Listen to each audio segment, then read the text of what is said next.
ഈശോശേഖൻ സ്തുതിയായിരിക്കട്ടെ. ഞാൻ ഇവിടെ പറയാൻ പോകുന്നത് ക്രിസ്മസ് കാർഡിനെ കുറിച്ചാണ്. പാതി രാവിൽ മാലാഖമാർ ബെത്ലഹേമിൽ ആലപിച്ച ശാന്തിയുടെ സമാധാനത്തിന്റെയും സന്ദേശം കൈമാറുന്ന ക്രിസ്മസ് കാർഡുകൾ ഇന്ന് ക്രിസ്മസിന്റെ പ്രധാന ഭാഗമായി മാറിയിട്ടുണ്ട്.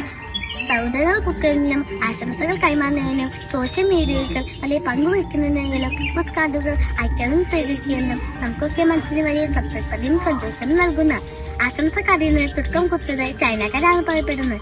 എങ്കിലും 1450 നിന്ന് കരുതുന്ന ഒരു ജർമ്മൻ ആണ് കണ്ടുപിടിച്ചതിൽ വെച്ച് ഏറ്റവും ആദ്യത്തെ ആശംസ പത്രിക.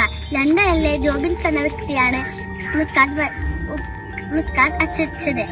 അതിനു മുൻപല്ല ക്രിസ്മസ് കാർഡ് പച്ചാണ് ഉപയോഗിച്ചിരുന്നത്. മുൻകാലങ്ങളിൽ ഈശോയും മാതാവും പിതാവും അടങ്ങിയ ചിത്രങ്ങളാണ് ക്രിസ്മസ് കാർഡുകളിൽ കൂടുതലായി ഉപയോഗിച്ചിരുന്നത്. എന്നാൽ ആധുനിക കാലഘട്ടത്തിൽ ഒത്തിരിയേറെ മാറ്റങ്ങൾ സംഭവിച്ചിരിക്കുന്നു. നാം അയക്കുന്ന ആശംസ കാർഡുകളിൽ യഥാർത്ഥ സന്തോഷമുണ്ടോ എന്ന് നമുക്ക് ചിന്തിക്കാം. യഥാർത്ഥ സന്തോഷവും സമാധാനവും പരസ്പരം ഉണ്ടോ ആശംസിച്ചുകൊണ്ട് ഈ ക്രിസ്മസ് അർത്ഥപൂർണമാക്കുവാൻ നമുക്ക് പരിശ്രമിക്കാം. ഉണ്ണീശോയെ, എന്റെ ജീവിതം അങ്ങയുടെ സമാധാനത്തിൽ നിൽക്കണമേ.